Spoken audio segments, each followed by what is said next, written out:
Benvenidos su Parlamento Europeu, su chi dis in palarmias este s'assemblea e noi si riunin sos parlamentares in Bruxelles, quando dunque non travallano in Strasburgo, e proprio in oche bidimos dunque uno de sorlocos più de impoltu posas istituzioni dell'Unione Europea. Ma pocanto invece riguarda soso parlamentare al sardo si schimmu su chi lo podimus eleggere grazie a una legge che è stessa legge italiana, una legge ordinaria, sa numero 18 de su 1979. Questa legge pone parisi sa Sardegna, che ha de 1.600.000 abitanti, e sa Sicilia, che invece ha de belle 15 milioni. Dunque al sol sardoso può disperare di avere una rappresentanza in sul Parlamento Europeo, deppene il vettare di ischire quanto il siciliano andano a votare, per una questione di proporzionalità. E questo è chiaro, non anda bene, non ormai anda bene e non può seguire così.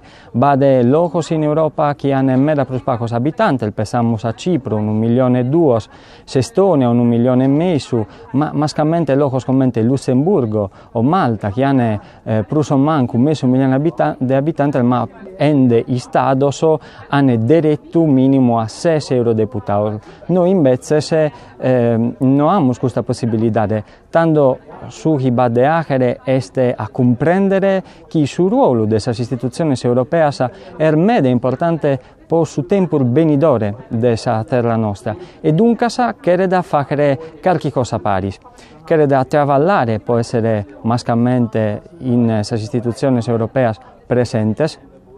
E possiamo cominciare modificando e appunto barantando su questa legge. Una legge che si sta modificando altre volte al mappo atteros e che invece oggi ischimur gitteste, ischimur commenta la modificare e luce di murfachere. Dunque si serve di accordo, potete compartire questo video e possiamo cominciare a travallare pari da diretto, perché su 2019 la Sardegna ha passato diretto a avere la propria rappresentanza in Europa. In buon'ora.